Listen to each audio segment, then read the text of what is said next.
스승님, 방금 스승님께서 입의 관상에 대해서 말씀해 주셨습니다. 제가 추가 질문 드리겠습니다. 관상 중에서 눈이 가장 중요하다고 알고 있는데 그런 우리는 어떤 눈을 가져야 하는지 그 눈에 대해서 좀 알고 싶고요. 또 스승님께서 생각하시는 그 관상 중에서 어떤 부분을 저희에게 좀 가르침 주셔서 좀 깨우쳐 주고 싶으신지 질문 드립니다.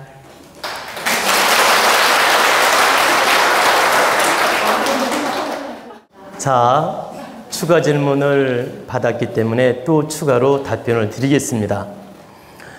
여러분들 좀 전에 입에 대해서 제가 말씀을 드렸는데 눈이 이 얼굴에서는 가장 비중이 크며 가장 크게 작용을 합니다. 그래서 상학에서 그 관상학 책에서 마의상서라는 책이 아주 유명한 책입니다. 마의상법이라고도 하고 마의상서라고도 합니다. 근데 그 마의상법에서도 눈이 가장 비중이 크며 눈이 900냥이라는 말이 나옵니다. 그러니까 천냥 중에서 눈이 900냥이다 이런 말이 나온다는 뜻이에요. 그러면 눈이 900냥이라고 한 건 진짜 90%가 눈에 다 달려있는 건 아닙니다. 90%가 눈에 달려있는 건 아니지만 눈의 비중이 매우 크다는 걸 설명한 것입니다. 근데 정말 이 상학에서 눈이 비중이 제일 크다. 그러면 왜 눈이 비중이 클까? 눈은 마음의 창이며 심상이 그대로 표출되며 표현되는 게 눈이에요. 그래서 우리는 눈을 보고 저 사람이 화났는지 기쁜지 나를 사랑하는지 대부분 느낍니다. 입을 보고 느끼는 게 아니고. 그래요? 안 그래요? 그리고 눈빛을 보고 저 사람이 내 말을 듣고 있는지 딴 생각하는지 느끼는 거예요.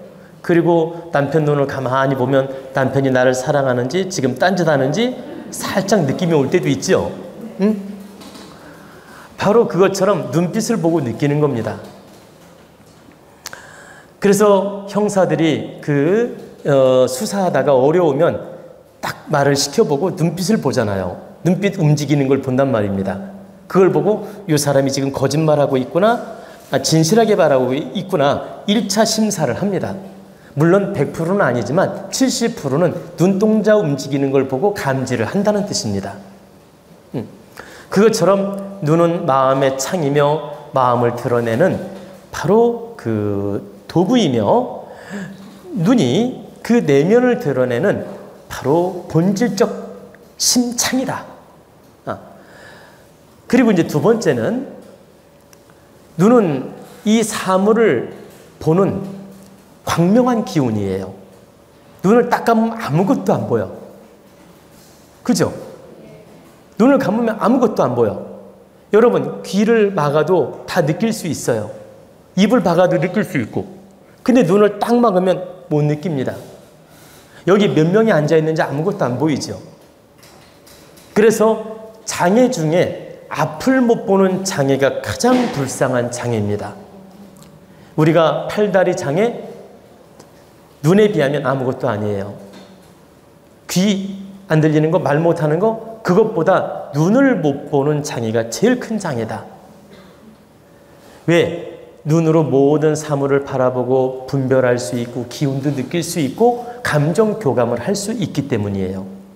그리고 상대를 이끌어가는 힘을 얻을 수 있는 게 바로 눈이기 때문입니다. 그래서 여러분이 눈관상, 눈인상을 좋게 만들어야 됩니다. 그러려면 어떻게 해야 될까요? 늘 내가 좋은 생각, 긍정 마인드, 어진 생각을 많이 해야 됩니다. 그래야 눈빛이 좋아지고 맑아지고 밝아집니다. 근데 내가 탁한 생각, 어두운 생각, 슬픈 생각을 많이 하면 눈이 외로워지고 초라해지고 뭔가 근심 걱정으로 가득 차 있으면서 눈이 탁해집니다. 그래서 우리는 제일 처음에 상대를 바라볼 때 눈빛을 먼저 봅니다. 그리고 그 사람을 70% 평가를 해요. 눈빛을 보고. 나머지는 30% 뜯어보고 평가하는 거예요. 여러분이 딱 보고 그 사람 진실성, 착함, 그 다음에 그 사람 인격, 그 다음에 그 사람 어떤 품성을 느낄 때 70%는 눈빛을 보고 느끼는 거란 얘기지. 그리고 나머지 구성을 보는 거예요. 그렇기 때문에 바로 눈이 이렇게 중요한 것이다. 그래서 눈이 900냥이란 말은 했지만 제가 다시 이 관상을 연구하면서 느낀 건 눈이 관상 전체에서 70% 비중은 차지한다라고 볼 수 있습니다. 그러니까 900냥이라는 말은 좀 지나친 표현이고 70% 비중을 차지한다는 말은 맞다. 그리고 이제 우리는 눈으로 보면서 기운 감지를 합니다. 눈으로 보면서. 우리는 세포로도 기운을 감지하지만 눈으로 보면서 기운을 감지하는 게 제일 큽니다. 우리가 증거를 대볼까요? 여러분, 극장에서 어떤 영화를 상영하는 걸 보느냐에 따라서 내 감정이 흥분이 되기도 하고 슬퍼지기도 하고 막 웃기도 하고 감정 변화가 생깁니다. 귀로 듣는 걸로 다 그 감정 변화를 느낄 수 없어요. 물론 귀도 역시 감지를 하지만 그 화면을 보면서 느끼는 감정이 훨씬 크다는 얘기입니다. 두 번째가 소리로 느끼는 거죠. 눈으로 그 극장에서 보는 화면에 따라 내 감정의 변화는 크게 일어난다. 거기서 기운도 느끼고 그리고 기운이 푹푹 처지기도 하고 기운이 살아나기도 하고 그리고 거기에 따라서 내 기운이 아주 긍정적으로 살아나서 움직일 수 있고 때로는 부정적으로 침체될 수도 있고 이렇게 큰 변화를 일으키는 게 바로 눈빛이며 눈으로 보는 느낌이며 눈으로 보는 기운이다. 그래서 우리는 눈의 상을 잘 가져야 됩니다. 여러분 관상 중에서 눈이 쫙 찢어졌거나 쌍꺼풀이 없고 쫙 찢어졌거나 치켜 올라가면 여자인 경우에 몇 퍼센트? 90%가 과부가 됩니다. 그리고 90%가 이혼을 하고 아니 99%라고 하는 게 더 맞을 거예요. 99%라고 해도 과언이 아니다. 그러면 왜 1%는 아닐 수도 있느냐? 조상의 음덕, 하늘이 축복을 내린 음덕, 전생에 큰 나라를 구한 공덕 이런 게 있으면 혹시나 피할 수도 있다 이 말이에요. 근데 눈이 쌍꺼풀도 없고 일자 눈이면서 쫙 찢어져서 올라갔어요. 예를 들어. 그러면 99%는 이혼하거나 사별을 할 수가 있다. 그래서 눈이 날카롭거나 째지면 성형수술해서라도 바꿔야 됩니다. 그래야 그 탁한 기운이 없어집니다. 그래서 눈은 성형을 잘하면 득이 되고 잘못하면 많이 득되지 않다. 많이 손해다. 그래서 여러분들이 눈 쌍꺼풀 수술할 때는 신중해야 돼요. 왜? 잘하면 내 성격도 좋아져요. 인상도 좋아져. 마음도 좋아져. 실제 눈이 쌍꺼풀이 없어서 싸나왔고 성격이 안 좋았던 사람이 제가 성형수술을 하라고 했어요. 그래가지고 쌍꺼풀을 이쁘게 했더니 인상도 좋아지더니 마음도 좋아지고 성격도 좋아지더라고. 그래서 그 어머니가 와서 그래요. 우리 딸내미가 성형수술하고 나와서 너무 성격이 좋아졌고 밝아졌다라는 거야. 옛날에는 사사건건 시비였답니다. 그런데 성형하고 나서는 많이 마음이 좋아지고 누그러워지고 많이 긍정적으로 바뀌었다라는 거예요. 근데 실제 인상대로 마음도 바뀌는 겁니다. 그래서 눈을 광명하게 가져야 되고 또 눈을 예쁘게 가지려고 웃는 모습을 가져야 되고 눈으로 웃는 노력을 해야 된다. 그리고 성형을 하더라도 예쁘게 잘해야 된다. 그러면 몇 가지가 좋아질 수 있느냐? 1. 인상이 좋아지고 2. 성격도 좋아지고 3. 애정운도 좋아지고 4. 대인관계도 좋아지고 5. 대인관계 좋아지니까 재물운도 좋아지고 6. 보세요. 6.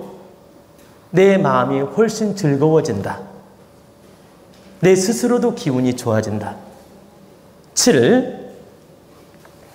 눈이 예쁘고 인상이 좋게 보이면 귀인도 많이 만나게 되고 사람을 잘 사귈 뿐만 아니라 나를 돕는 사람이 많이 생겨요.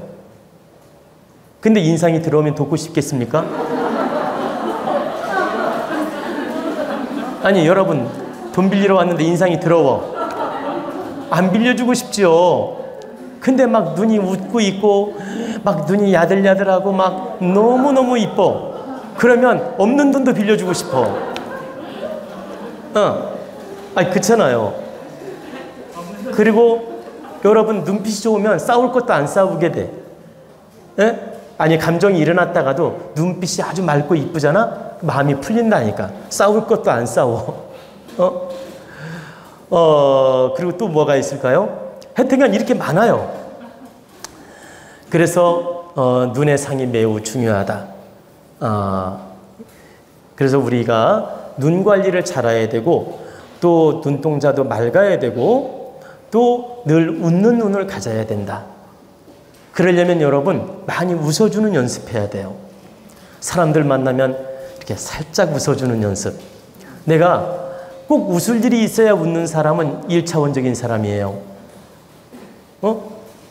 그러니까 내가 꼭 웃겨야 되거나 웃을 일이 있을 때 웃는 사람은 1차원적인 사람. 웃을 일이 없어도 웃는 사람은 2차원적인 사람. 그 말이 이해됐나요? 네. 별로 웃을 일이 아닌데 웃어줘. 그건 2차원적인 사람. 3차원적인 사람은 남을 위해서 웃어주는 사람. 그건 3차원적인 사람이에요. 남을 위해서 웃어주면 그 사람도 기분 좋지만 나도 운이 좋아져. 좋은 에너지가 상대적으로 나한테 온다. 그러면 정확하게 웃을 일이 있어서 웃는 건 누구나 다 웃을 수 있잖아. 근데 별로 웃을 일이 아닌데도 이렇게 웃어주는 사람은 뭐예요? 분위기를 좋게 하잖아. 근데 나는 별로 웃고 싶지 않은데 상대를 위해 웃어줘. 그러면 굉장히 이 사람은 배려심과 노력하는 마음과 감정 교감을 잘하고 싶은 사람이에요. 그죠? 그렇기 때문에 이런 덕스러운 마음을 갖게 되면 자연적 운이 좋아지고 기운도 좋아지고 복을 받는 마음 자세다. 바로 마음의 창이며 마음으로 전달되는 것이며 마음으로 전달되어서 눈으로 표시가 나타나는 것이며 그 에너지는 타고 다시 나한테 전화 이복작용도 하고 부메랑이 되어서 좋은 기운으로 돌아온다.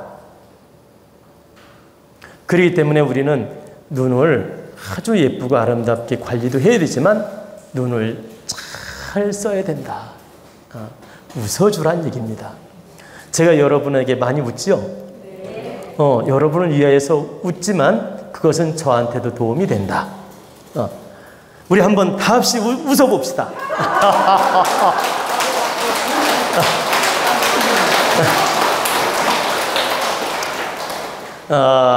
그리고 이제 다른 부분도 이제 할 말이 많은데 다른 부분은 간단하게 넘어가겠습니다.